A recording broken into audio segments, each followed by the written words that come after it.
বন্ধুরা শুনছো? নতুন নতুন রোমান্টিক ভালোবাসার গল্প পেতে ও শুনতে চাইলে আমাদের চ্যানেলটি সাবস্ক্রাইব করে বেল বাটনটি অন করে দিও। লাইক কমেন্ট করতে মোটেও ভুলবেন না কিন্তু। ধন্যবাদ সবাইকে। তোর সাহস হলো কি করে কন্ট্রাক্ট পেপার ছিঁড়ে ফেলার? খুব সাহস বেড়ে গিয়েছে তোর, তাই না? ডানা গজিয়েছে তোর। কিছু সময়ের ব্যবধানে কাজের মেয়ে থেকে নিজেকে এই বাড়ির মালকিন ভাবতে শুরু করেছিস। তোকে আজ আমি মেরেই ফেলবো। বলে চুলের মুঠি ধরে টানতে টানতে ফুলে সজ্জিত বিছানা থেকে নামিয়ে নিয়ে এলো সদ্য বিবাহিত নববধূকে, তার স্বামী নামক নির্দয় ব্যক্তি। অঙ্কন ভাই, লাগছে আমার। মনে হচ্ছে মাথা থেকে সব চুল উপড়ে যাচ্ছে। মাথা ব্যথায় টনটন করছে। প্লিজ চুলের মুঠি ছাড়ুন অঙ্কন ভাই। খুব কষ্ট হচ্ছে আমার। দম বন্ধ হয়ে আসছে, বিশ্বাস করুন। আমি কোনো পেপার ছিঁড়িনি। আমি তো জানিও না আমাদের কন্ট্রাক্ট ম্যারেজ হয়েছে। গতকাল রাতে আপনি যখন আমার হাতে পেপার ধরিয়ে দিয়ে বলেছিলেন ঝটপট সাইন করে দিতে, ব্যাস আমি কিছু না পড়েই সাইন করে দিয়েছিলাম। তবে এখন বুঝেছি সেই পেপারটা কোনো সাধারণ পেপার ছিল না, ছিল আমাদের বিয়ের কন্ট্রাক্ট পেপার। যেখানে আমাদের সম্পর্কটাই একটা চুক্তির সম্পর্ক, ভিত্তিহীন, শুধুমাত্র কাগজের একটা সম্পর্ক টিকিয়ে রাখার জন্য আমি কেন কন্ট্রাক্ট পেপার ছিঁড়ে ফেলার দুঃসাহস দেখাতে যাব? দাদিমা যখন আমাকে আপনার রুমে নিয়ে আসে, তখন বড় বাবাকে আপনার রুম থেকে বের হতে দেখেছি আমি। তুই ঠিক কি মিন করছিস অজান্তা? তুই বলতে চাইছিস ড্যাড এই কাজ করেছে? দোহাই আপনার, বিশ্বাস করুন আমার কথা। আমি সত্যিই কিছু করিনি। একদম চুপ। আর একটা কথা বলবি তো একদম গুলি করে মাথার খুলি উড়িয়ে দিব। অঙ্কন চৌধুরীর বউ হওয়ার খুব শখ ছিল তোর, তাই না? তুই কি ভেবেছিলি একটা কাগজে নিজের নাম লিখে আর তিন কবুল বললেই তুই এই বাড়ির কাজের মেয়ে থেকে বাড়ির বউ হয়ে যাবি? মম ড্যাড সুইটহার্টের মতো আমার উপরও নিজের রাজত্ব দায়ের করতে পারবি? তোর এই আশা কখনো পূরণ হবে না অজান্তা। ভুলে যাস না, তুই এই বাড়ির কাজের মেয়ে, আর সারা জীবন কাজের মেয়ে হয়েই থাকবি। তোর মতো নর্দমার কীট অঙ্কন চৌধুরীর পায়ের তলায় থাকার যোগ্য বুকে নয়। না জানি কার না কার পাপের ফসল মম ড্যাড আমাদের বাসায় এনে রেখেছে, যেন এটা কোনো আশ্রয় কেন্দ্র। ইস, নেম প্লেটে চৌধুরী মঞ্জিল না লিখে আশ্রয় মঞ্জিল লিখে দিলে বেশ ভালো হতো। এতে তোর মতো হাজারো অজান্তা, নামহীন, পরিচয়হীন বাবা মা ছাড়া মেয়েগুলো এইখানে আশ্রয় নিতে পারত। ড্যাড শুধুমাত্র তোকে আশ্রয় দিয়ে ক্ষান্ত হয়নি, এখন আবার আমার ঘাড়েও ঝুলিয়ে দিয়েছে। আপনি আমাকে যা ইচ্ছা হয় বলুন, মারুন কাটুন, আমি কিচ্ছু বলবো না। কিন্তু আমার বাবা মা সম্পর্কে কোনো বাজে কথা বললে আমি কিন্তু আপনাকে ছেড়ে কথা বলবো না অঙ্কন ভাই। অজান্তার কথা শুনে অঙ্কন ক্ষিপ্ত হয়ে এসে অজান্তার গাল চেপে ধরে বলল, ও রিয়েলি? তুই সিআইডি অফিসার অঙ্কন চৌধুরীকে থ্রেট করছিস, যার নাম শুনে শহরের অলিগলিতে থাকা প্রত্যেকটা ক্রিমিনাল ভয়ে কেঁপে ওঠে? তুই তাকে ভয় দেখাচ্ছিস? ও শিট, আমার তো প্যান্ট ভিজে গেছে রে অজান্তা তোর থ্রেট শুনে। অঙ্কন এমনভাবে অজান্তার গাল চেপে ধরেছে যেন মনে হচ্ছে জল ভেঙে যাবে। অজান্তা কোনো মতে অঙ্কনকে ছাড়িয়ে অশ্রুভেজা নয়নে বলল, হ্যাঁ, স্বীকার করছি আমি অজন্তা। আমার কোনো পরিচয় জানা নেই, কিন্তু আমিও কোনো বাবা মায়ের সন্তান। তাই কথায় কথায় আমার পরিচয় নিয়ে প্রশ্ন তুলবেন না অঙ্কন ভাই। আমি সত্যি আপনার মতো একজন সৎ ন্যায়বান সিআইডি অফিসার, যাকে এই তরুণ প্রজন্মের ছেলেমেয়েরা নিজের আইডল মনে করে, তার মতো একজন হতে চাই, যাকে নিয়ে প্রেস মিডিয়ার লোকজনদের গঞ্জনার শেষ নেই। অন্তত তার মুখ থেকে এমন কুরুচিপূর্ণ কথা কখনো আশা করিনি। তারা হয়তো জানে না, তারা যাকে নিজেদের আইডল মনে করে সে সবার সামনে যতটা ভালো মানুষ, ঠিক ততটাই নোংরা, কুৎসিত, অহংকারের জর্জরিত তার ভেতরটা। বাহ বাহ, তোর দেখে খুব উন্নতি হয়েছে অজান্তা। যে অঙ্কন চৌধুরীকে দেখলে ক্রিমিনালদের মতো তোরও কাঁপাকাঁপি শুরু হয়ে যায়। এতগুলো বছর আমাদের বাড়িতে থাকার পরও যার সম্মুখে দাঁড়িয়ে কথা বলতে পারিসনি, আর আজ তুই তার চোখে চোখ রেখে কথা বলছিস? Really I can't believe this. নাকি তুই নিজেকে আমার বউ ভাবতে শুরু করেছিস? বামন হয়ে চাঁদে হাত দেওয়ার স্বাদ থাকলেও সাধ্য নেই আমার। বড় বাবা রাস্তা থেকে তুলে এনে আমাকে নতুন একটা জীবন দিয়েছে। ফ্রিতে খাচ্ছি, থাকছি, পড়ছি, এটাই অনেক। আর কোনো চা পাওয়া নেই আমার। লাইক সিরিয়াসলি তোর সত্যি আর কোনো চাওয়া নেই? তাহলে মরতে মরতে আমার রুমে কেন এসেছিস তুই? বেরিয়ে যা আমার রুম থেকে। তোকে সহ্য হচ্ছে না আমার। আমাকে নিয়ে যদি আপনার এতই সমস্যা তাহলে কেন বিয়ে করলেন আমাকে? কেন বিয়ে নামক একটা চুক্তির মিথ্যা সম্পর্কে জড়িয়ে দিয়ে আমার জীবনটা নষ্ট করে দিলেন? কেন অঙ্কন ভাই, কেন? এসব প্রশ্ন আমাকে না করে তোর নিজেকে কর, উত্তর পেয়ে যাবি। ড্রামাবাজ মহিলা, নিজে নাটক সাজিয়ে বড়লোক বাবার একমাত্র ছেলে, শহরের নামকরা একজন সিআইডি অফিসারের গলায় ঝুলে পড়ে এখন আবার আমাকে জিজ্ঞেস করছে কেন বিয়ে করলেন। It's all because of you. আমি কোনো না। Stop all this nonsense. Don't say anymore. Just get out from my room. বলেই অঙ্কন অজান্তার হাত ধরে টানতে টানতে দরজার কাছে নিয়ে এসে দেখল দরজা বাহিরে থেকে লক করা। মুহূর্তের মধ্যেই অঙ্কনের হাত মুষ্টিবদ্ধ হয়ে এলো। কপালে চিন্তার স্পষ্ট ছাপ দেখা গেল। নিজের রাগ কন্ট্রোল করতে না পেরে দরজায় পরপর 2-3টা লাথি মেরে দিয়ে বলল, ড্যাম ইট, কার এত বড় সাহস হলো আমার রুম বাইরে থেকে লক করার? অঙ্কনের কর্মকাণ্ডে আতঙ্ক হয়ে অজান্তা বলল, আপনি দয়া করে শান্ত হন অঙ্কন ভাই। আমি বড় মা বা দাদিমাকে ডাকছি, তারা এসে দরজা খুলে দিলে আমি এক্ষুনি বেরিয়ে যাব রুম থেকে। অজান্তা সবে বড় মাকে ডাক দিতে যাবে তার আগেই অঙ্কন ড্রয়ার থেকে একটা পিস্তল বের করে অজান্তার কপালে ঠেকিয়ে বলল, ভুলেও এই কাজ করতে যাবি না অজান্তা। এই 4 দেয়ালের মধ্যে যা হয়েছে, ভুলেও যদি মম, ড্যাড বা সুইটহার্টের কর্ণপাত হয়ে ট্রাস্ট মি, একদম গুলি করে তোর মাথার খুলি উড়িয়ে দিব। তারা যেন ঘুণাক্ষরেও আমাদের কন্ট্রাক্ট ম্যারেজের বিষয়ে, এমনকি আমাদের মধ্যকার দূরত্ব বুঝতে না পারে। অজান্তা চোখের পানি মুছে ঠোঁটে তাচ্ছিল্যের হাসি ঝুলিয়ে বলল, ড্রামাবাজ আমি না অঙ্কন ভাই, ড্রামাবাজ তো আপনি। নিজেকে কি অমায়িকভাবে প্রেস, মিডিয়া, পরিবারের সদস্যদের কাছে উপস্থাপন করেন, অথচ সামান্য একটা মেয়েকেই সম্মান দিতে জানেন না। আবার বলছেন আপনি যেভাবে সবার সামনে ভালো মানুষ হয়ে থাকার নাটক করেন, ঠিক একইভাবে আমাকেও আপনার পরিবারের সদস্যদের সামনে সুখী কাপলের নাটক করতে। এসব নাটক আপনার সাথে যায় অঙ্কন ভাই, আমার মতো কাজের মেয়ের সাথে না। লিসেন, তোর ওই নন স্টপ বকবক শোনার টাইম বা ইচ্ছা কোনোটাই আমার নেই। তুই বিছানায় বসে আমার বিছানা নোংরা করে দিয়েছিস, এখন ঝটপট বেডশিট চেঞ্জ করে দিয়ে আমার চোখের সামনে থেকে সরে যা। অজান্তা বেডশিট চেঞ্জ করে দিয়ে বলল, আপনি নিজেই তো দেখলেন দরজা বাইরে থেকে লক করা, তাহলে আমি রুমের বাইরে যাব কিভাবে? আর কোথায় বা ঘুমাবো আমি? None of my business. বলে অঙ্কন লাইট অফ করে শুয়ে পড়ল। অজান্তা কি করবে বুঝতে না পেরে ঠাই সেখানে দাঁড়িয়ে রইল। ফজরের আজানের মিষ্টি ধ্বনি কর্ণপাত হতেই তন্দ্রা কেটে যাওয়ার সাথে সাথে আপনা আপনি দর্শনেন্দ্রিয় খুলে যায় অজান্তার। অজান্তার গাত্রে এখনো বিয়ের লাল বেনারসি জড়ানো রয়েছে। বিয়ে বাসরাত নিয়ে প্রত্যেকটা মেয়ের জীবনে নানা রকম জল্পনা কল্পনা থাকে। স্বামী নামক অপরিচিত ব্যক্তির জন্য মনের গহীনে কত শত স্বপ্নের জাল বোনা থাকে। সেরকমটা অজান্তারও ছিল, অথচ তার বাসরাতে স্বামীর বিছানার জায়গাটুকু মিলেনি। তার ব্যালকনিতে রাত্রি যাপন করতে হয়েছে। হয়তো তার ললাটে এমনটাই লেখা ছিল। সারা রাত গরম আর মশার কামড়ে একটুও ঘুম হয়নি অজান্তার। রাতে গহনাগুলো খুলে মেঝেতে রেখেছিল, সেগুলো মেঝে থেকে তুলে অঙ্কনের ড্রেসিং টেবিলের ওপর খুব সতর্কতার সাথে রেখে অজান্তা পা টিপে টিপে ওয়াশরুমে চলে গেল। অজান্তা নামাজ পড়ার জন্য অজু করে এসে দেখে কোথাও জায়নামাজ নেই। পরক্ষণে অজান্তার চোখ পড়ে রাতে উঠিয়ে রাখা বেডশিটের ওপর। জায়নামাজ না পেয়ে অজান্তা বেডশিট বিছিয়ে ফজরের সালাত আদায় করে নেয়। অজান্তা নামাজ শেষ করে অগোছালো রুমটা পরিষ্কার করছে, এমন সময় দরজার বাহির থেকে আঞ্জুম আরা চৌধুরী গলা শুনতে পায়।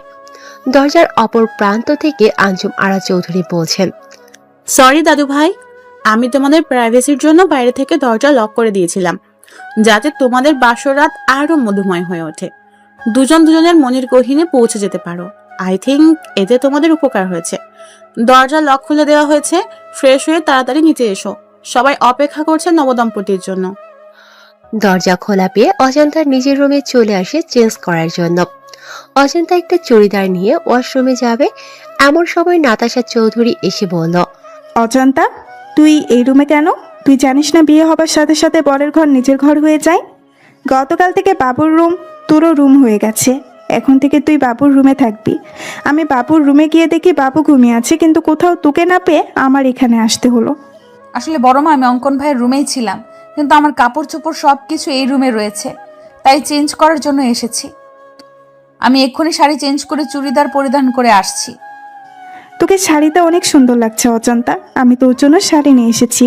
এখন কথা না বাড়িয়ে তাড়াতাড়ি শাওয়ার নিয়ে এই শাড়ি আর গতকাল তোর বড় বাবা যে গহনাগুলো তোকে দিয়েছে সেগুলো পরে নিচে আয়। ঠিক আছে বড় মা, তবে তোমার অসুস্থ শরীর, তুমি আবার কিচেনে যেও না কিন্তু। আমি চেঞ্জ করে এসে সবার জন্য নাস্তা রেডি করছি। তাছাড়া বেলি তো আছেই, ও আমাকে হাতে হাতে সাহায্য করবে। তুমি একদম আগুনের কাছে যাবে না বড় মা। নাতাশা চৌধুরী অজান্তাকে নিজের বুকে টেনে নিয়ে বলল, পাগলি মেয়েটা কত ভাবে আমার জন্য। এজন্যই আমি আর ইমতিয়াজ তোকে সারা জীবন আমাদের সংসারে রাখার লোভ সামলাতে পারিনি। এখন যা তো, ঝটপট রেডি হয়ে নিচে আয়। নাতাশা চৌধুরী বেরিয়ে গেল। অজান্তা তার দেওয়া প্যাকেট খুলে দেখে একটা কালো আর ব্লু কালারের জামদানি, 2টা শাড়ি রয়েছে, তার সাথে প্রয়োজনীয় সবকিছু। অজান্তার দেরি না করে তাড়াতাড়ি রেডি হয়ে নিচে যাবে। এমন সময় মনে পড়ে, বড় মা তো গহনা নিতে বলেছিল, কিন্তু আমি তো ভুলক্রমে গহনাগুলো অঙ্কন ভাইয়ার রুমে রেখে এসেছি। এখন তার রুমে গেলে যদি আবার রাতের মতো বকাঝকা করে, যদি বন্দুক নিয়ে তেড়ে এসে তার বিখ্যাত ডায়লগ দিয়ে বলে, অজান্তা তুই আবার আমার রুমে এসেছিস কেন? এক্ষুনি বের হয়ে যা আমার রুম থেকে, অন্যথায় একদম গুলি করে তোর মাথার খুলি উড়িয়ে দেব। তখন কি জবাব দেব আমি? পরক্ষণেই মনে হলো এই টাইমে অঙ্কন ভাই জগিং করতে বের হয়। নিশ্চয় আজও তার ব্যতিক্রম হয়নি। আমি নিশ্চিন্তে গিয়ে আমার গহনাগুলো নিয়ে আসতে পারবো। এক বুক আশার সঞ্চার করে অজান্তা অঙ্কনের রুমের দিকে পা বাড়ালো। ফোন ভাইব্রেটের শব্দে ঘুম ভেঙে গেল অঙ্কনের। অঙ্কন তড়িঘড়ি করে উঠে ফোনের দিকে চোখ পড়তেই বলল, ও শিট, আমার জগিংয়ের সময় পার হয়ে যাচ্ছে আর আমি ঠিকই পাইনি। সব হয়েছে ওই ড্রামাবাজ মেয়েটার জন্য। ওর জন্যেই অনেক রাত পর্যন্ত জেগে থাকতে হয়েছে, যার কারণে আজ আমার জগিং মিস হয়ে গেল। অঙ্কন অজান্তাকে হাজারটা বকা দিতে দিতে ফ্রেশ হওয়ার জন্য ওয়াশরুমে প্রবেশ করতেই শ্যাম্পু বা সাবান জাতীয় কিছুর উপর স্লিপ হয়ে ঠাস করে মেঝেতে পড়ে যাওয়ার ফলস্বরূপ অনেকটা ভিজে যাওয়ার সাথে সাথে কোমরেও বেশ চোট পায়। বিরক্তিতে অঙ্কন মুখ থেকে চ জাতীয় শব্দ বের করে বলল, আমি স্পষ্ট বুঝতে পারছি আমার ওয়াশরুমে কেউ এসেছিল, কিন্তু কে হতে পারে? আমার অনুমতি ব্যতীত কারো সাহস হবে না আমার রুমে প্রবেশ করার। ও মাই গড, তার মানে ওই ড্রামাবাজ নোংরা মেয়েটা আমার ওয়াশরুমেও চলে এসেছে। তোর সাহস দেখে আমি অবাক হয়ে যাচ্ছি অজান্তা। এর জন্য তোর কঠিন শাস্তি ভোগ করতে হবে। I will teach you a good lesson, mind it. একে তো তোর জন্য আজকে জগিং করতে যেতে পারিনি, এখন আবার কোমরে ব্যথা পেতে হলো, আবার ভিজেও গিয়েছি। এখন তো শাওয়ার না নিয়ে বেরো হতে পারবো না, কিন্তু টাওয়েল তো আনিনি। অঙ্কন তাওয়াল নিতে আসবে এমন সময় রুম থেকে কারো পায়ের শব্দ শুনতে পেল। অঙ্কন ভাবছে নিশ্চয়ই সুইটহার্ট এসেছে। সে ওয়াশরুম থেকে হাঁক ছেড়ে বলল, সুইটহার্ট মাই ডার্লিং, আমার টাওয়েলটা একটু দিয়ে যাও তো। অজান্তা ভেবেছিল অঙ্কন ভাই নিশ্চয়ই রুমে থাকবে না। এই আশায় তার গহনাগুলো নেয়ার উদ্দেশ্যে অঙ্কনের রুমে এসে হাজির হয়েছিল, কিন্তু ওয়াশরুম থেকে তীব্র আওয়াজ শুনে বুঝতে পারে তার ধারণা ভুল। সে হাড়ে হাড়ে টের পাচ্ছে, যেখানে বাঘের ভয় সেখানেই সন্দেহ হয়। এই প্রবাদটার মানে অজান্তা তড়িঘড়ি করে গহনাগুলো নিয়ে রুম থেকে বের হতে যাবে, তার আগে আবারও শুনতে পায়, সুইটহার্ট, কোথায় গেলে তুমি? দাও না আমার টাওয়েলটা। আমার কিন্তু শুধুমাত্র একটা হাফ প্যান্ট পরা। তুমি কি চাচ্ছ আমি হাফ প্যান্ট পরে তোমার সামনে আসি? তুমি টাওয়েল না দিলে আমি সত্যি সত্যি এই অবস্থায় তোমার সামনে চলে আসব। অজান্তা এদিক সেদিক তাকিয়ে বলল, দূর, কি মুসিবতে পড়ে গেলাম। এখন কি করব আমি? আমার কি তাকে সাহায্য করা উচিত? তাছাড়া অঙ্কন ভাই মনে করেছে রুমে তার সুইটহার্ট এসেছে, তাই আমি যদি টাওয়াল দিয়ে আসি তাহলে সে ভাববে সুইটহার্টই দিয়েছে। অজান্তা আকাশ কুসুম চিন্তা করে তাওয়াল নিয়ে দরজায় নক করলো। অঙ্কনের মাথায় দুষ্টু বুদ্ধি চেপে বসে। অঙ্কন মুস্কি হেসে বলে, সকাল সকাল সুইটহার্টের প্রেমের বইটা খুলে দিয়ে তাকে প্রেমের অতল সাগরে ভাসিয়ে নিয়ে গেলে কেমন হবে ব্যাপারটা? নিশ্চয়ই খুব বকা দিবে আমাকে, আমার কান মলে দিবে। দিক না, আমিও তো এমনটাই চাই।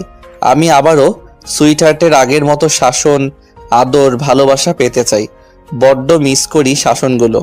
সে আদর, ভালোবাসা, শাসন পেতে আমাকে যদি এতটুকু দুষ্টুমি করতে হয়, করব আমি। অজান্তা ভেতর থেকে অঙ্কনের কোনো রেসপন্স না পেয়ে আবারও দরজায় নক করার সাথে সাথে অঙ্কন হ্যাসকা টানে তাকে ওয়াশরুমে নিয়ে যেতেই দুজনে ব্যালেন্স হারিয়ে শাওয়ারের নিচে পড়ে যায়।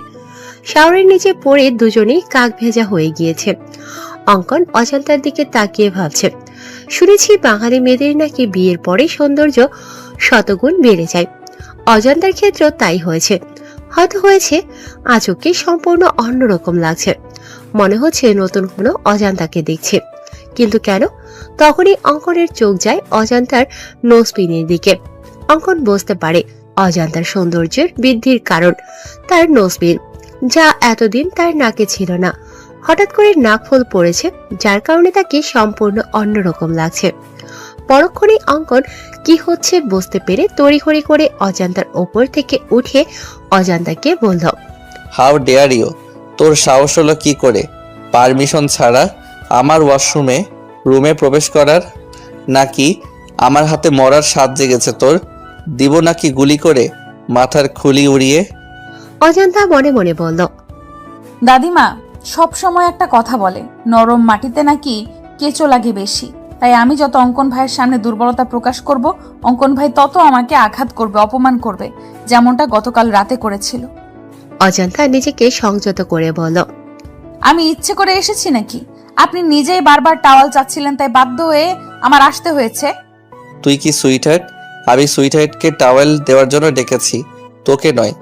আমি তো আপনার উপকার করতে এসেছিলাম, কিন্তু আপনি যে আমার হাত ধরে টেনে ভেতরে নিয়ে আসলেন, আমাকে ভিজিয়ে দিলেন, এই বেলায় কিছুই না।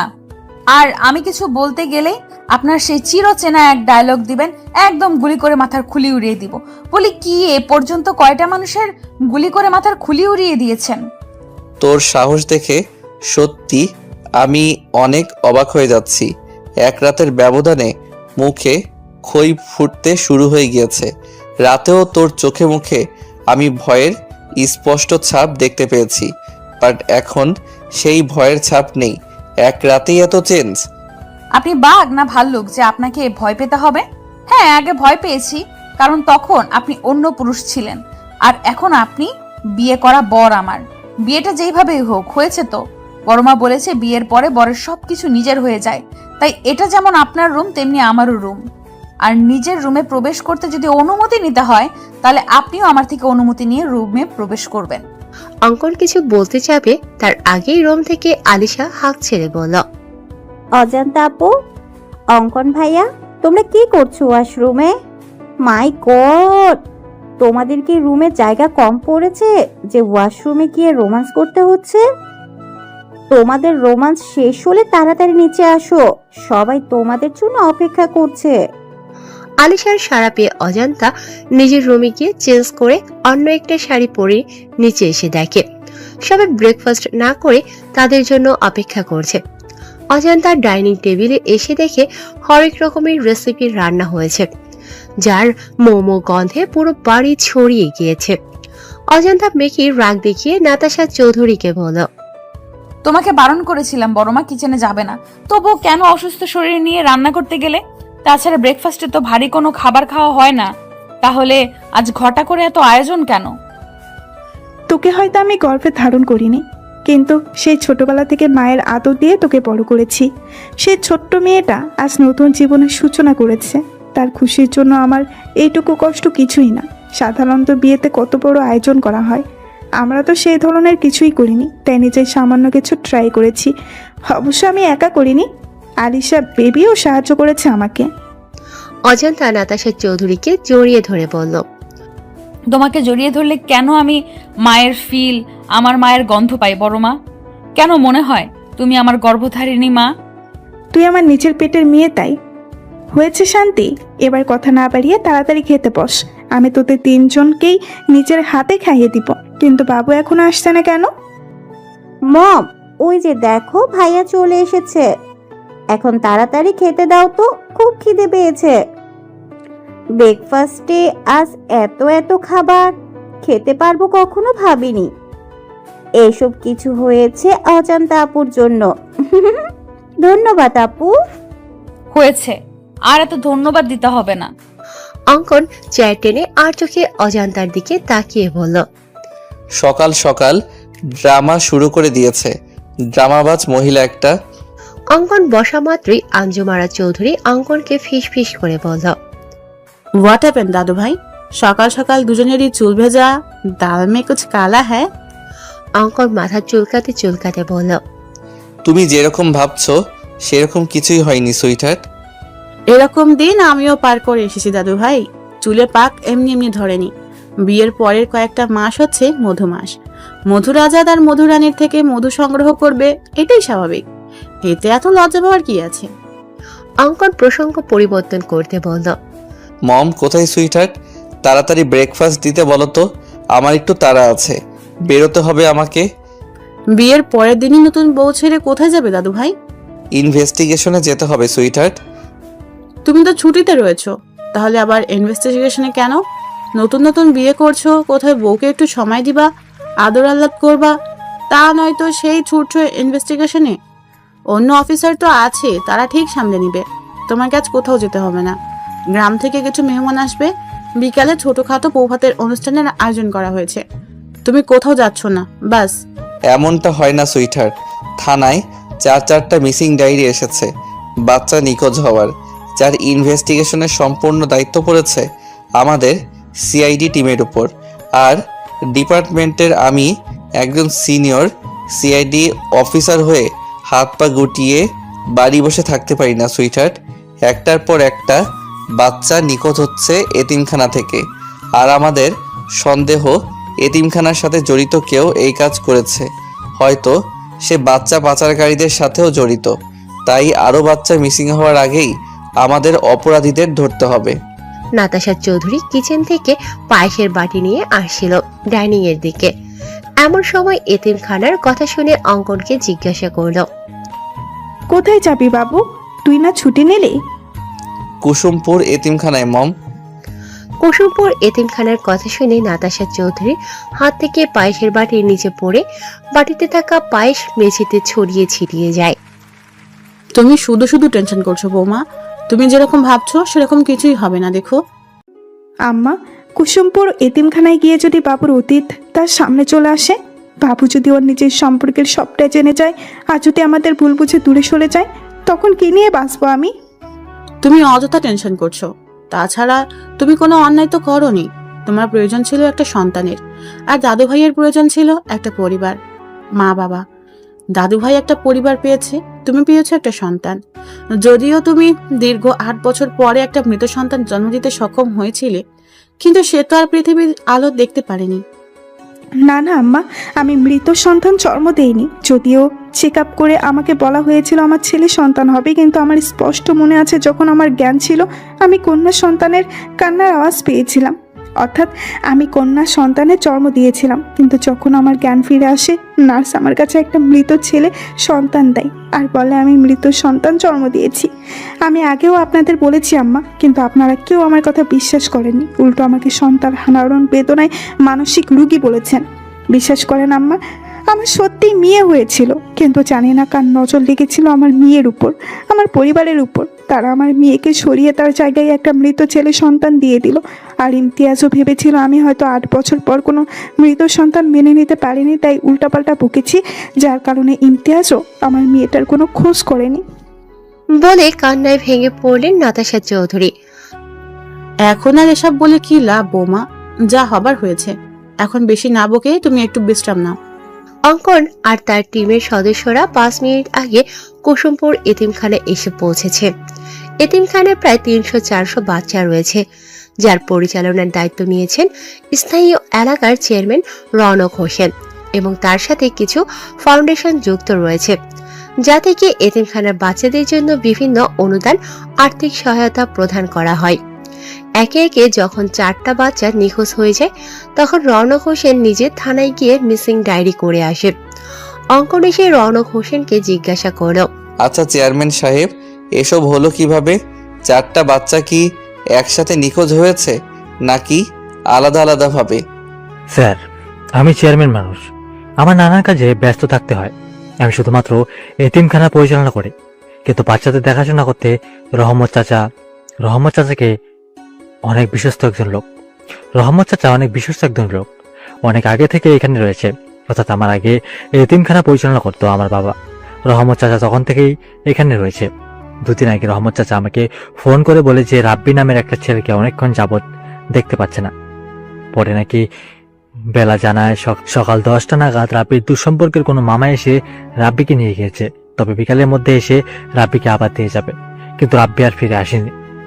বিকাল করে সন্ধ্যা হয়ে যায়, কিন্তু আর যখন সবাই রাব্বিকে খুঁজতে ব্যস্ত হয়ে পড়ে তখন আলিফ নামের ছেলেটা নিখোঁজ হয়ে যায়। 1 মিনিট চেয়ারম্যান সাহেব, এই বেলাকে? অঙ্কনের কথা শুনে পাশ থেকে একটা মধ্যবয়সী মহিলা বলে উঠল, আমি করছি সাহেব।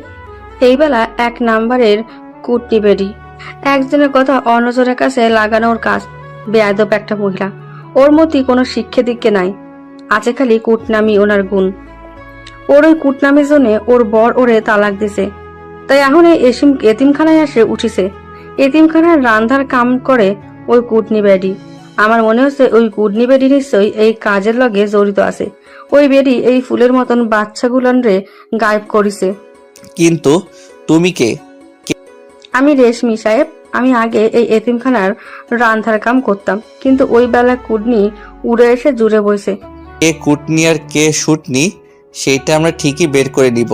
তোমরা এইটা বলো যে এই কুটনি এই বেলাকে কোথায় পাবো? চেয়ারম্যান সাহেব বলল, স্যার, ওই বেলা ওইখানেই থাকে, তবে আজ সকাল থেকে ওকে কোথাও দেখতে পাচ্ছি না। আমি কইছিলাম না সাহেব, ওই কুটনি বেলা এর সাথে জড়িত।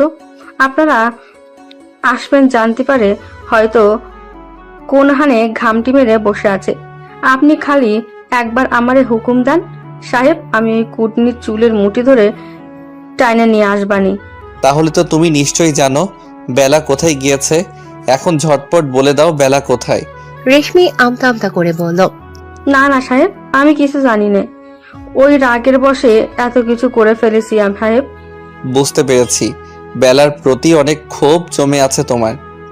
আমারে চোর অপবাদ দিয়ে বেলা আমার জায়গা দখল করেছে সাহেব। ক্ষোভ তো থাকারই কথাই, তবে আমি সত্যিই জানি না এই বেলা কুটনি কনে গিয়ে মরিছে। ঠিক আছে, সমস্যা নেই, আমরা ঠিক জেনে নিব। রেশমি ফিস ফিস করে বলল, ওই বেলা কুটনি যেই হানেই যাক, ওর মুখে যেন ঠাডা পড়ে, ওরে যেন কাল নাগিনী সবল দিয়ে মারে, শয়তান বেডি।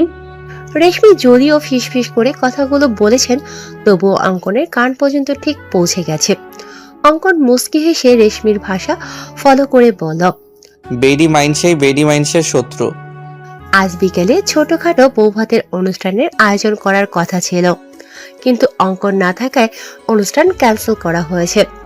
অজান্তা অঙ্কনের ব্যালকনিতে দাঁড়িয়ে রয়েছে। এমন সময় দেখে বেলি তার সমস্ত জিনিসপত্র অঙ্কনের রুমে নিয়ে এসেছে, যা দেখে অজান্তা অনেকটা অবাক হয়ে জিজ্ঞেস করল, এ কি বেলি, তুমি আমার সব জিনিসপত্র অঙ্কন ভাইয়ের রুমে নিয়ে এসেছো কেন? আমি বলেছি। পাশ থেকে নাতাশা চৌধুরী বললেন, এখন থেকে তোর সবকিছু এখানেই থাকবে। নে, তোর কাপড় চোপড় আলমারিতে গুছিয়ে রাখ। বড়মা, কি হয়েছে তোমার? তোমাকে এমন লাগছে কেন? চোখ ফোলা, নাক লাল হয়ে আছে, নিশ্চয়ই অনেক কান্না করছো। কিন্তু কেন বড়মা? তোমাকে মাঝে মাঝে দেখি লুকিয়ে লুকিয়ে কান্না করো। কিসের এত কষ্ট তোমার বড়মা? বলো না বড়মা। তোমার কষ্টে আমার ভালো লাগে না, আমার কলিজা ছিঁড়ে বেরিয়ে আসতে চায়। বলো না বড়মা, কি হয়েছে তোমার?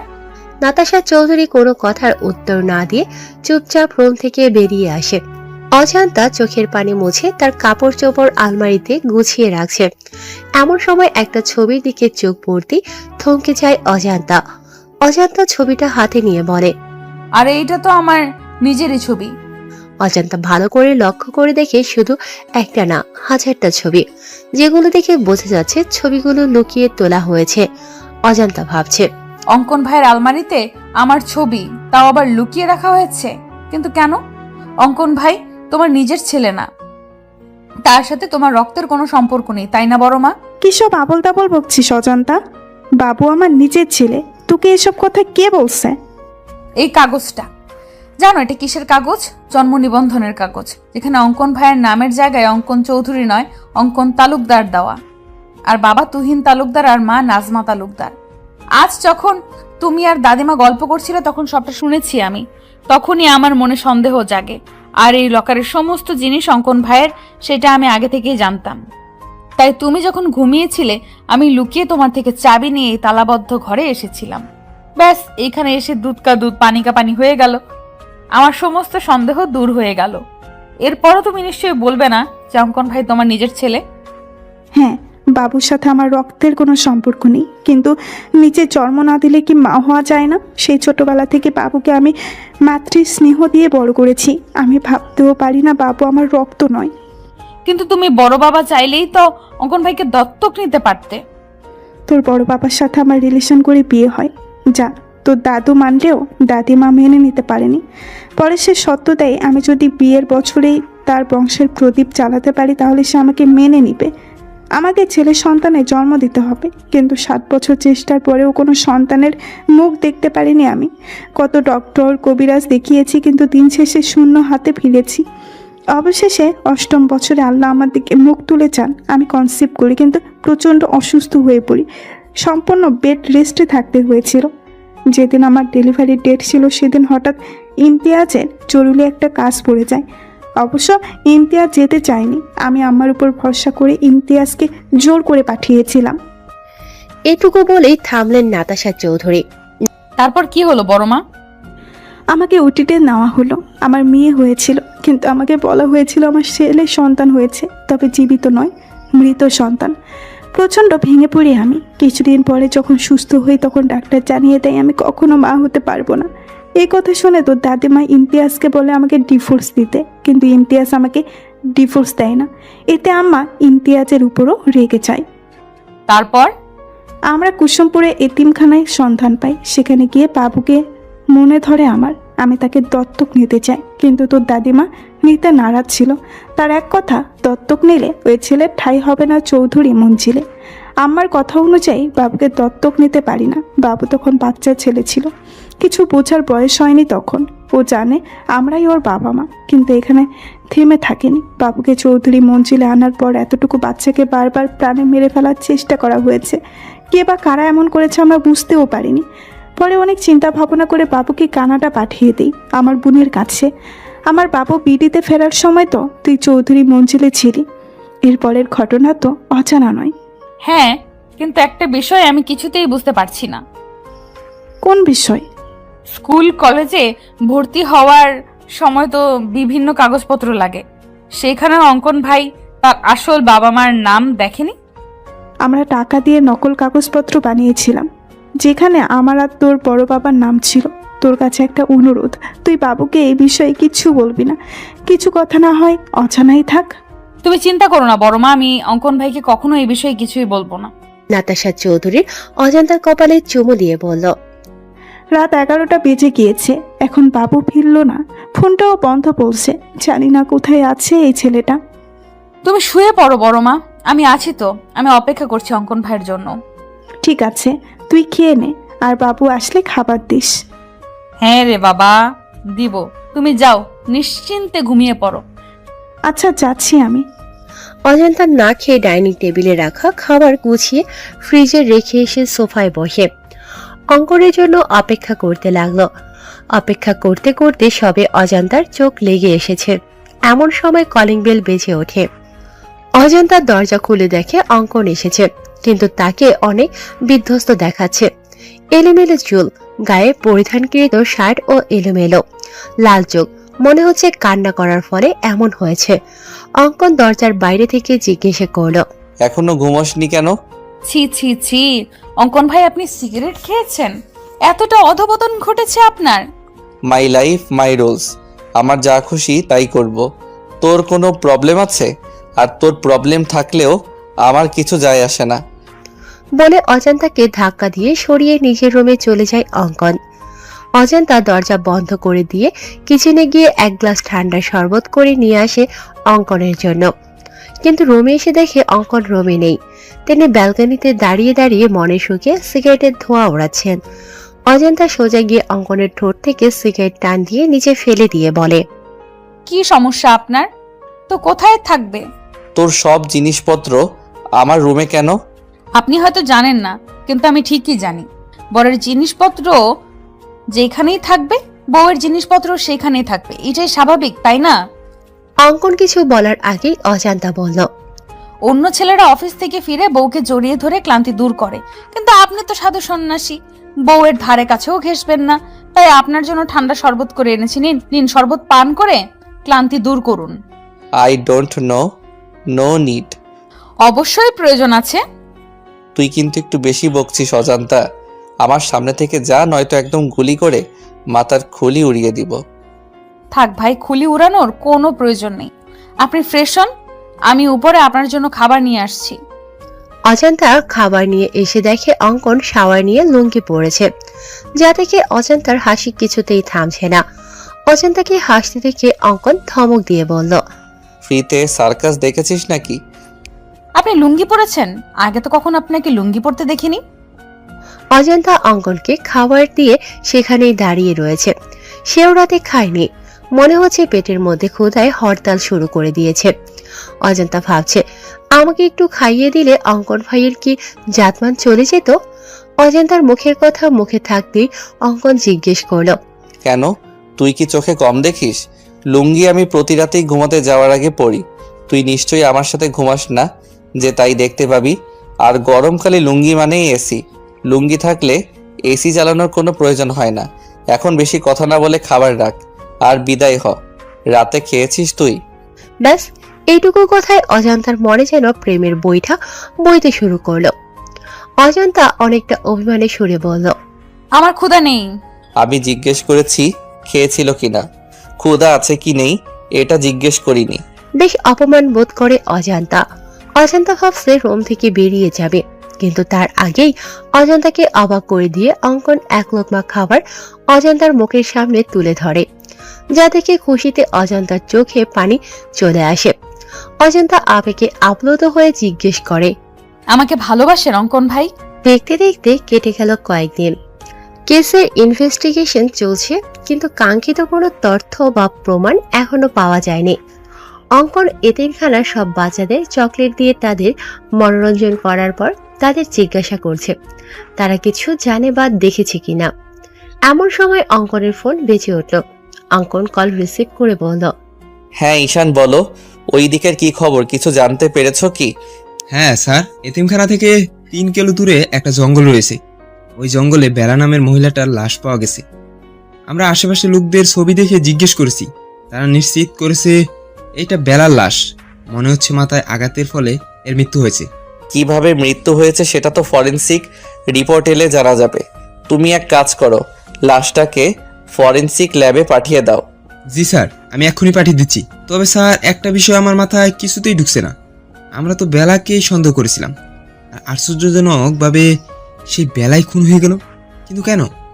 বেলা নিশ্চয়ই এমন কিছু জানতে পেরেছিল বা দেখেছিল যা খুনির জন্য কাল হয়ে দাঁড়িয়েছিল। ব্যাস, তারা পথের কাঁটা সরিয়ে দিয়েছে। এই বেলা বেঁচে থাকলে আমাদেরকে অনেক তথ্য দিয়ে সহায়তা করতে পারত, কিন্তু কোনো ব্যাপার না। এই বেলায় আমাদের পৌঁছে দিবে আসল অপরাধী পর্যন্ত। তুমি ফরেনসিক ল্যাবে চলে যাও, আমিও আসছি। ঠিক আছে স্যার। হ্যাঁ, উক্টর রবিন কিছু জানতে পারলেন? হ্যাঁ অঙ্কন, আনুমানিক 4 ঘন্টা আগে বেলা মারা গিয়েছে। তবে এই বেলার মৃত্যু আঘাতের ফলে হয়নি।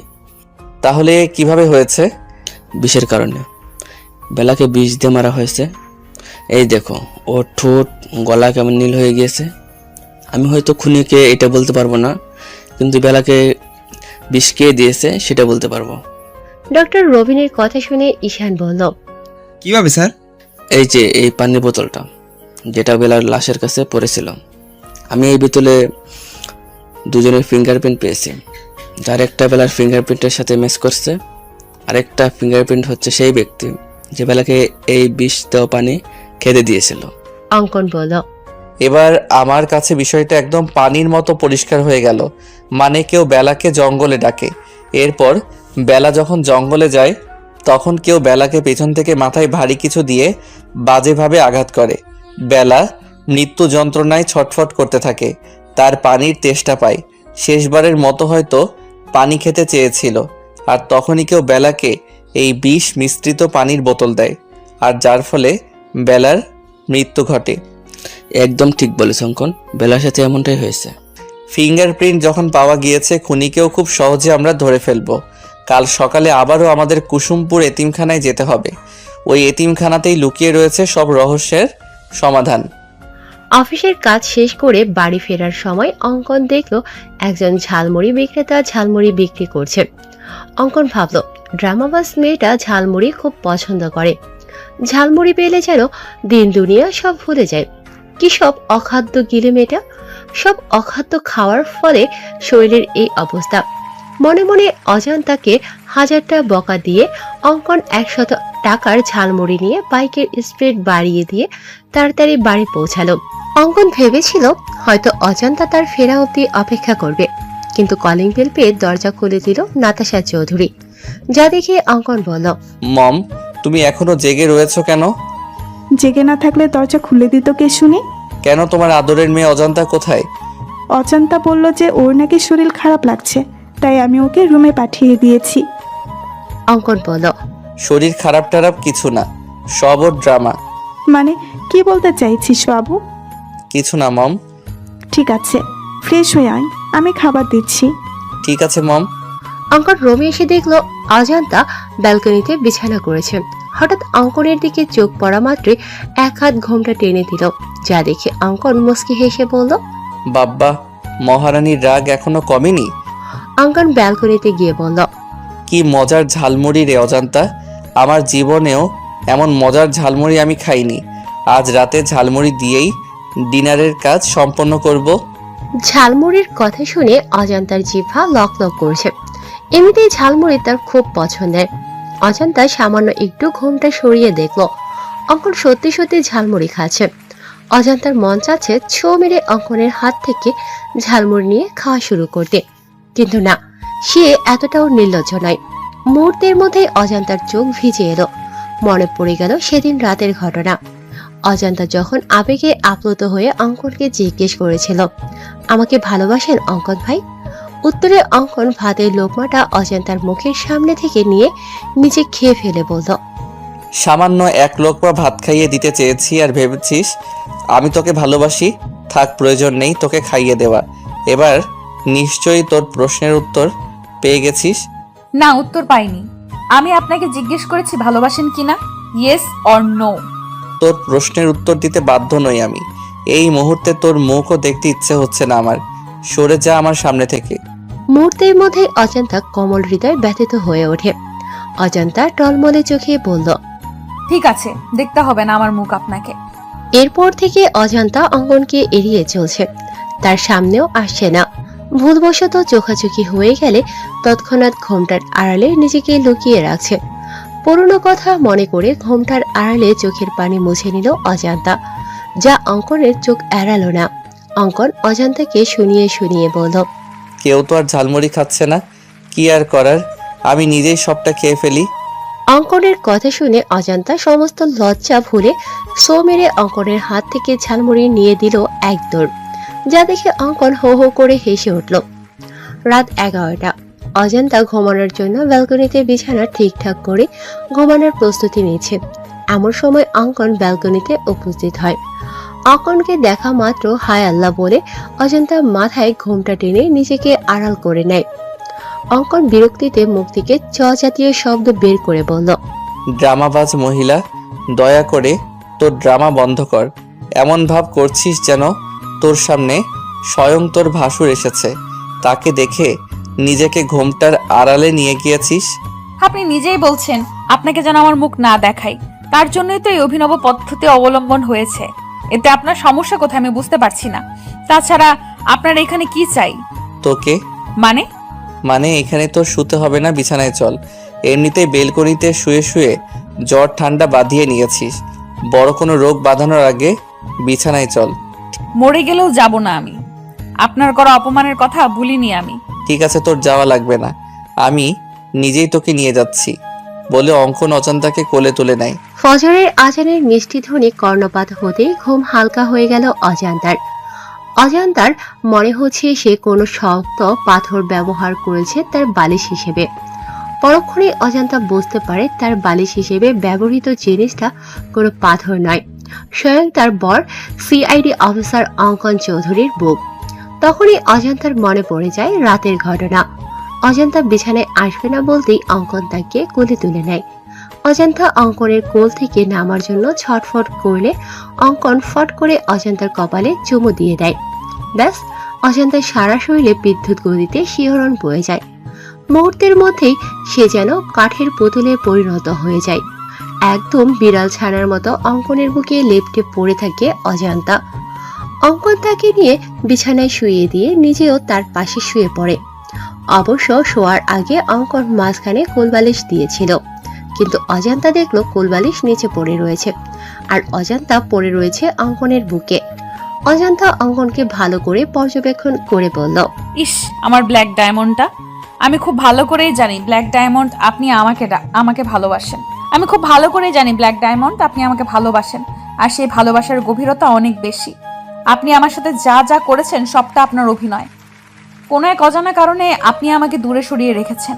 আমার মতো আপনারও প্রেমের বইটা অনেক আগেই খুলেছে, আর খুব শীঘ্রই আপনি নিজের মুখে বলবেন, হ্যাঁ অজন্তা, তোমার মতো আমারও প্রেমের বইটা খুলে গেছে। 7-5 ভেবে অজান্তা বিছানা ছেড়ে উঠতে যাবে, তার আগেই শাড়িতে টান পায়। অজান্তা দেখে তার শাড়ির আঁচলের কিছু অংশ অঙ্কনের পিঠের নিচে রয়েছে। অজান্তা এসে আবারও অঙ্কনকে জড়িয়ে ধরে বলে, আচ্ছা ব্ল্যাক ডায়মন্ড, আপনি কালা আমি ধলা, আমাদের পোলাপাইন কি কালা ধলার সংমিশ্রণে বেগুনি কালারের হবে? বুকের উপর ভারী কিছু অনুভব করতে অঙ্কনের ঘুম ভেঙে যায়। ঘুম ভাঙতেই দেখে অজান্তা তার বুকের উপর বিড়াল ছানার মতো লেপ্টে রয়েছে, যা দেখে অঙ্কনের ইচ্ছে হয় না অজান্তাকে জাগাতে। সে চোখ বুজে ঘুমের ভান ধরে পড়ে থাকে, কিন্তু অজান্তার আজগুবি কথা শুনে সে আর স্থির থাকতে পারে না। অঙ্কন এক ঝটকায় অজান্তাকে নিজের থেকে সরিয়ে ধমক দিয়ে বলে, what the hell are you? অঙ্কনের ধমকে অজান্তা ভয় পাওয়ার পরিবর্তে দাঁত কেলিয়ে বলে, বলেন না অঙ্কন ভাই, আমাদের পোলাপাইন কি বেগুনি কালারের হবে? এই জন্যই কথাই বলে বানরদের বেশি লাই দিতে নেই। বেশি লাই পেয়ে তারা ঠিক এইভাবে মাথায় উঠে নাচতে শুরু করে। অনেক নেচেছিস, এবার নাম আমার বিছানা থেকে। অজান্তা বিছানা থেকে নেমে ওয়াশরুমের দিকে যেতে গিয়ে ফিরে এসে অঙ্কনের দুগালে 2টা চুমু দিয়ে বলল, আমি কখনো কারোর কাছে ঋণী থাকি না। আপনি রাতে আমাকে একটা চুমু দিয়েছিলেন, তাই এখন আমি সুদ সহ 2টা ফেরত দিলাম। হিসাব একদম বরাবর। বলে অজান্তা ওয়াশরুমে চলে গেল। অজান্তার যাওয়ার পানে তাকিয়ে অঙ্কন বলল, আমিও দেনাদার হয়ে থাকতে পছন্দ করি না। পাওনাদারকে তার পাওনা ঠিক সময় পরিশোধ করে দিতে পছন্দ করি। বলে আবারও ঘুমের রাজ্যে পাড়ি জমালো অঙ্কন। অজান্তা ফজরের নামাজ আদায় করে নিচে এসে দেখো নাতাশা চৌধুরী কিচেনে রান্না করছে। অজান্তা অবাক হয়ে জিজ্ঞেস করলো, এ কি বড় মা, এত সকাল সকাল তুমি কিচেনে কেন? তোমার ক্ষুধা লেগেছে আমাকে বলতে পারতে, আমি নাস্তা তৈরি করে দিতাম। তুমি শুধু শুধু কষ্ট করে এত সকাল সকাল উঠতে গেলে কেন? আমাদের এক জায়গায় যেতে হবে অজান্তা, তার জন্যই সকাল সকালে রান্না বসিয়েছি।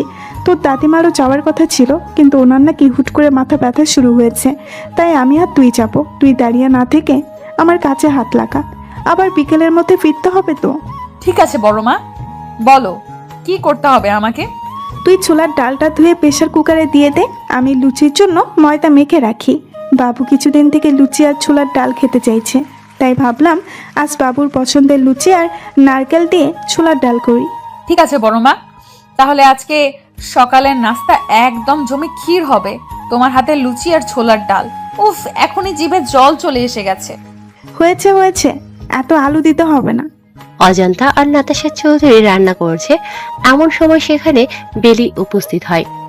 বেলিকে দেখে নাতাশা অজান্তাকে বলল, তুই এখন যা, রেডি হয়ে নে, রান্না প্রায় হয়ে এসেছে, বাকিটা আমি আর বেলি করে নিচ্ছি। ঠিক আছে বড় মা। মম, সকাল সকাল সাজগোজ করে কোথাও যাচ্ছ নাকি? হ্যাঁ বাবু, তোর বিথি আন্টিকে চিনিস না? হ্যাঁ, কি হয়েছে বিথি আন্টির? ও নাকি 2 দিন আগে সিঁড়ি থেকে পড়ে গিয়ে মাথায় পায়ে বাজেভাবে আঘাত পেয়েছে। হসপিটালে ছিল, এখন নাকি একটু সুস্থ, তাই বাড়িতে রেখে ট্রিটমেন্ট করা হচ্ছে। ঠিক আছে, যাও তাহলে, দেখে আসো। তোমার বান্ধবীকে? বলছিলাম কি বাবু, তুই কি গাড়ি করে যাবি? না মম, গ্রামে ছোট ছোট রাস্তা, গাড়ি যায় না, বাইকে করে যাব। কেন, কি হয়েছে মম? তোর ড্যাড গাড়ি নিয়ে বেরিয়েছে, এখন আমরা কিভাবে যাব বুঝতে পারছি না। এক কাজ করো মম, বাসে করে চলে যাও। আমিও বাসে করে যাবো ভাবছিলাম, কিন্তু অজান্তা তো বাসে জার্নি করতে পারে না, মেয়েটার মাথা ঘুরে বমি পায়। ওর জন্যই তো, না হলে আমার কোনো সমস্যা ছিল না। অজান্তাও যাবে? বলতেই অঙ্কনের চোখ যায় সিঁড়ি বেয়ে নেমে আসা নববধূর দিকে। ফর্সা গায়ে কালো জামদানি শাড়িটা একদম ফুটে রয়েছে, কোমর পর্যন্ত কোকড়ানো চুলগুলো যেন সমুদ্রের ঢেউ খেলে যাচ্ছে। মুখে নেই কোনো ভারী মেকআপ। মেয়েদের চোখে কাজল দিলে মায়াবী লাগে, কিন্তু এই মেয়ে কখনো কাজল পরে না। চোখে আইলাইনার আর ঠোঁটে সামান্য একটু লিপস্টিক, ব্যাস এতেই যেন তার শ্বাস পরিপূর্ণ হয়ে উঠেছে। অঙ্কনের কাছে মনে হচ্ছে সিঁড়ি দিয়ে ফুটন্ত কোনো গোলাপ নেমে আসে। অঙ্কন অজান্তার দিকে তাকিয়ে হুট করে পড়ে উঠল। মম, তোমরা বরং আমার বাইকে চলো, আমি তোমাদের ড্রপ করে দিব। অজান্তা এগিয়ে এসে বলল। আমি আপনার সাথে যাব না ব্ল্যাক ডায়মন্ড। অঙ্কন তেড়ে এসে বলল। বেশি পাকনামি করলে একদম গুলি করে মাথার খুলি উড়িয়ে দিব। আমি বাইরে ওয়েট করছি, তাড়াতাড়ি মমকে নিয়ে আয়। অঙ্কন যাওয়ার পানে চেয়ে অজান্তা ব্যঙ্গ করে বলল। একদম গুলি করে খুলি উড়িয়ে দিব। আসিস গুলি করে খুলি উড়িয়ে দিতে, তোর লুঙ্গি পরা ছবি ভাইরাল করে দিব, হা হা হা। বিথি খন্দকার, পেশায় একজন শিক্ষিকা। তার প্রথম স্বামী অ্যাক্সিডেন্ট করে মারা যাওয়ার পর পারিবারিকভাবে রেদওয়ান নামের একজন বিশিষ্ট শিল্পপতির সাথে বিয়ে হয়। রেদওয়ানের প্রথম স্ত্রী একজন মেয়ে রয়েছে। সে একদম দু চোখে বিথিকে সহ্য করতে পারে না। 2 দিন আগে বিথি কলেজে যাওয়ার জন্য তাড়াতাড়ি করে সিঁড়ি বেয়ে নামছিল। হঠাৎ করে কোনো পিচ্ছিল জাতীয় কিছুর উপর স্লিপ করে সে পড়ে যায়, যার কারণে মাথায় ও পায়ে আঘাত পায়। বিধির ধারণা কেউ ইচ্ছাকৃতভাবে তাকে আঘাত করার জন্য এই কাজ করেছে। যদিও সে জানে এই কাজ করেছে, তবুও কিছু না বলে মুখ বুজে সবটা সহ্য করে নিয়েছে। বিধি এখন একটু সুস্থ, যার কারণে বাসায় নিয়ে আসা হয়েছে। তুলি নামের এক নার্সকে রাখা হয়েছে তার দেখভালের জন্য। তুলি তাকে মেডিসিন দিচ্ছে। এমন সময় কলিং বেল বেজে ওঠে। কলিং বেলের আওয়াজ শুনে বিধি বলল। নিশ্চয় কাজের মেয়েটা এসেছে। বিধি উঠতে গেলে তুলি বলল। আরে আরে ম্যাম, আপনি উঠছেন কেন? এখনো পরিপূর্ণভাবে সুস্থ হননি আপনি। আপনি শুয়ে থাকুন, আমি গিয়ে দেখছি কে এসেছে। তোমাকে রাখা হয়েছে আমার দেখভালের জন্য, তুমি বাসার কাজ করবে, এটা কেমন দেখায়? দেখুন ম্যাম, মানুষ মানুষের জন্য। আমি যদি এইটুকু আপনার জন্য না করতে পারি, তাহলে কেমন মানুষ আমি? ঠিক আছে, তাহলে এই খাবারটাও নিয়ে যাও, আমি আর খেতে পারছি না। তুমি বরং খাবারটা বাহিরে ডাস্টবিনে ফেলে দাও, না হলে রেদওয়ান এসে বকাঝকা করবে। কেন খাবার না খেয়ে রেখে দিয়েছি এজন্য। ঠিক আছে ম্যাম। তুলি এক হাতে খাবার প্লেট নিয়ে অন্য হাতে দরজা খুলে নাতাশা চৌধুরীকে দেখা মাত্রই চমকে ওঠে, যার ফলে তার হাতে রাখা খাবারের প্লেট নিচে পড়ে যায়। তুলি এক হাতে খাবারের প্লেট নিয়ে অন্য হাতে দরজা খুলে নাতাশা চৌধুরীকে দেখা মাত্রই চমকে ওঠে, যার ফলে তার হাতে রাখা খাবারের প্লেট নিচে পড়ে যায়। নাতাশা চৌধুরী অবাক হয়ে জিজ্ঞেস করল। এ কি মেয়ে, কি হলো তোমার? আমাকে দেখে এভাবে চমকে উঠলে কেন? চিনো আমাকে? তুলি তৎক্ষণাৎ নাতাশা চৌধুরীর পা জড়িয়ে ধরে বলল। আমাকে আপনি ক্ষমা করে দিন ম্যাম, আমি আপনার সাথে অনেক বড় অন্যায় করেছি, কিন্তু কথায় আছে না, পাপ কখনো বাপকেও ছাড়ে না। আমার ক্ষেত্রেও সেই রকমই হয়েছে। কখন যে আমার করা ক্ষুদ্র ক্ষুদ্র অন্যায়গুলো ধীরে ধীরে পাহাড় সমতুল্য হয়ে গিয়েছিল, আমি টেরও পাইনি। আমার করা পাপের ফল আমার সন্তানেরা ভোগ করছে। এক মায়ের মুখে হাসি ফুটাতে গিয়ে অন্য মায়ের মুখে হাসি কেড়ে নেওয়ার জন্য সৃষ্টিকর্তা আমার নিজের মুখের হাসি কেড়ে নিয়েছে। জানি আমার অপরাধের কোনো ক্ষমা হবে না, তবুও ম্যাম পারলে আমাকে ক্ষমা করে দিবেন। এতগুলো বছর আমি শান্তিতে ঘুমাতে পারিনি। আমার করা অন্যায় আমাকে ঘুমাতে দেয়নি, প্রতিনিয়ত আমাকে কুরে কুরে খাচ্ছিল। অবশেষে আজ আপনার দেখা পেলাম, প্লিজ আমাকে ক্ষমা করবেন ম্যাম। নাতাশা চৌধুরী পা ছাড়িয়ে বললেন। আরে আরে, কি করছো কি তুমি? কি আবল তাবল বকছো? তাছাড়া আমি তোমাকে চিনিও না। তোমার হয়তো কোথাও ভুল হচ্ছে। আমার জানা মতে তুমি আমার কোনো ক্ষতি করনি, তুমি হয়তো অন্য কারোর সাথে আমাকে গুলিয়ে ফেলছো। আমি সেই পাপী যে কিনা একজন মায়ের থেকে তার সন্তান কেড়ে নিয়েছিলাম। হ্যাঁ, আমি আপনার মেয়েকে আপনার থেকে কেড়ে নিয়েছিলাম। তার মানে আমি ঠিক ছিলাম, আমি সেদিন মৃত সন্তানের জন্ম দেইনি। হ্যাঁ ম্যাম, 5 বছর ধরে আমার কাজিন নিঃসন্তান ছিল। শুধুমাত্র একটা সন্তানের জন্য প্রতিনিয়ত শ্বশুরবাড়ির সবার কাছে নির্যাতনের শিকার হতো। এমনকি ওর স্বামী ওকে ডিভোর্স দিতে চেয়েছিল। একদিন হসপিটালে এসে ও আমার হাত জোর করে বলে ওকে যেন একটা বাচ্চা চুরি করে দেই, এতে যদি কোনোভাবে ওর সংসারটা টিকে যায়। আমি প্রথমে রাজি হইনি, পরে ও আমাকে নানাভাবে ইমোশনাল ব্ল্যাকমেল করে। এক পর্যায়ে আমি রাজি হই। আমার টার্গেট ছিল কোনো বড়লোকের সন্তান চুরি করা। আমার কাজিনকে কথা দেওয়ার 2 দিন পরে আপনি হসপিটালে এডমিট হন। খোঁজ নিয়ে জানতে পারি আপনারা অনেক বড়লোক, কিন্তু আপনিও 8 বছর নিঃসন্তান থাকার পরে একটা বাচ্চার মুখ দেখতে যাচ্ছেন। যখন এটা জানতে পারলাম তখন আমার সিদ্ধান্ত থেকে আমি সরে আসি। কিন্তু বিপত্তি ঘটে আপনার মেয়ে হওয়ার পর। ডক্টর যখন সমস্ত ফর্মালিটি পূরণ করে চলে যায়, তখন আমি আর মীরা একজন নার্স থাকি ওখানে। কিছুক্ষণ পরে একজন ওয়ার্ড বয় এসে জানায় মীরাকে নাকি কেউ ডাকছে। মীরা যাওয়ার পর কোথা থেকে একজন মহিলা এসে আমাকে বলে আমি যেন আপনার মেয়েকে সরিয়ে তার জায়গায় কোনো মৃত সন্তান রাখি। ব্যাস, এইটুকু কাজের জন্য যে আমাকে 50,000 টাকা দিতে চায়। টাকা দেখে আমার মধ্যে লোভসত্তা জাগ্রত হয়। একদিকে কাজিনের মুখের হাসি, অন্যদিকে 50,000 টাকা। আমি কিছু না ভেবে রাজি হয়ে যাই। অবশ্য আমি তাকে জিজ্ঞাসা করেছিলাম মেয়েটাকে সরিয়ে তার কি লাভ হবে। সে বলেছিল আদর ব্যাপারী হয়ে আমি যেন জাহাজের খবর না রাখি। এটাও বলেছিল আমি যদি কারো কাছে এই বাচ্চা চুরির ব্যাপারে কিছু বলি তাহলে আমাকে প্রাণে মেরে দেবে। নাতাশা চৌধুরী চোখের পানি মুছে বলল, তারপর কি হলো? কোথায় আমার মেয়েটা? এখনো বেঁচে আছে কি? আমি আমার কাজিনকে বাচ্চাটা দিয়ে আসি। বাচ্চা পেয়ে অনেক খুশি হয়েছিল মেয়েটা। ভেবেছিলাম হয়তো তার সংসারটা টিকে যাবে, কিন্তু ও শ্বশুর বাড়ির কেউ বাচ্চাটাকে মেনে নিতে পারেনি। আমার কাজিন বাচ্চাকে নিয়ে শ্বশুর বাড়ি থেকে বেরিয়ে আসে। 3-4 মাস অন্যত্র থাকার পর কিভাবে জানি ওর স্বামী ওদের খোঁজ পেয়ে যায় আর বাচ্চাটাকে মেরে ফেলতে চায়। পরে আমার কাজিন বাচ্চাটার জীবন বাঁচাতে কোনো এক বড়লোকের বাড়ির মধ্যে রেখে আসছিল। মুহূর্তের মধ্যেই নাতাশা চৌধুরী মুখে এক চেলতে হাসি ফুটে উঠল। তিনি মনে মনে বললেন, অজান্তাকে যখন পাই তখন ওর বয়স আনুমানিক 3 থেকে 4 মাস ছিল। আর আশ্চর্যজনক বিষয় হলো মেয়েটা অনেক কান্না করছিল, আর আমি যখন কোলে তুলে নিয়েছিলাম একদম চুপ হয়ে গেছিল। মনে হচ্ছিল যেন তার মায়ের কোল খুঁজে পেয়েছে। তার মানে কি অজান্তাই আমার হারিয়ে যাওয়া মেয়ে? এই জন্যই তুই বারবার বেলাকে দোষারোপ করছিলে, তাই না? নিজের দোষ বেলার উপর চাপিয়ে দিতে চেয়েছিলে, তাই না রেশমি? কিন্তু তোমার ছোট্ট একটা ভুল আমাদেরকে খুনি পর্যন্ত পৌঁছে দিল। হয় সাহেব, আমি এসব করছি। আমার পুরাটার বড় অসুখ হয়েছে, চিকিৎসার জন্য মেলা টাহালা প্রয়োজন। কত মানুষের কাছে হাত পাতিছি, কেউ সাহায্য করি নাই। আর মানুষ সবসময় মানুষের দুর্বলতা খোঁজে, দুর্বলতার সুযোগ নিয়ে সুযোগের সৎ ব্যবহার করে, যেমনটা আমার সাথে করছে। আমি যখন টাহাল লই হন্যে হয়ে রাস্তায় রাস্তায় বেড়াচ্ছিলাম, তখন এক বেড়া আমারে কইল আমার পোলার অসুখ সারা সমস্ত খরচ সে বহন করবে, বিনিময়ে আমার বেড়ারে জঙ্গলে নিয়ে যেতে হবে। আপনি নিজেই কোন সাহেব, কোন মা চায় তার কলিজার টুকরোকে চোখের সামনে মরতে দেখতে? আমি কিছু না ভেবেই রাজি হয়ে যাই। ওই বাচ্চাদের যে বেড়া নিয়ে গেছিল সে শিশু পাচারকারীদের সাথে জড়িত ছিল। এইটা বেড়া পরে বুঝতে পারে। বেলা পুলিশের খবর দেওয়ার হুমকি দেয় তাদের। আর তখনই বেলাকে তারা একটা বন্ধ কামরায় আটকে রাখে। বেলা অনেক চালাক চতুর ছিল, যার জন্য সহজেই তাদের চোখে ধুলো দিয়ে চলে আসে। এইখানে আসার পর বেলা আপনাদের খবর দিতে চায়, কিন্তু তার আগেই আমি ওকে জঙ্গলে নিয়ে যাই। বাকিটা তো আপনারা জানেন সাহেব। নিজের ছেলেকে বাঁচানোর জন্য খুনের মতো এত জঘন্য একটা কাজ করতে একটু বিবেকে বাঁধেনি তোমার?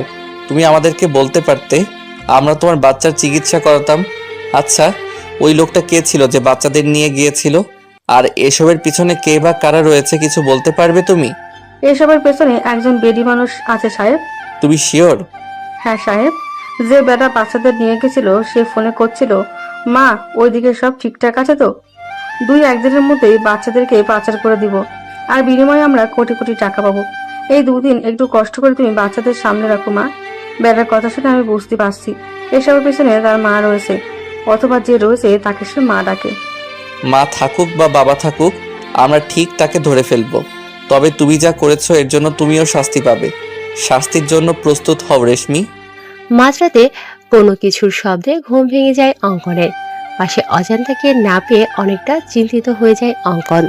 অঙ্কন নিচে এসে অজান্তাকে না পেয়ে কি মনে করে ছাদে চলে যায়। ছাদে এসে দেখে কেউ একজন ফিসফিসিয়ে কথা বলছে, যা পুরোপুরি বোঝা যাচ্ছে না। অঙ্কন বোঝার চেষ্টা করে ঠিক কি কথা হচ্ছে।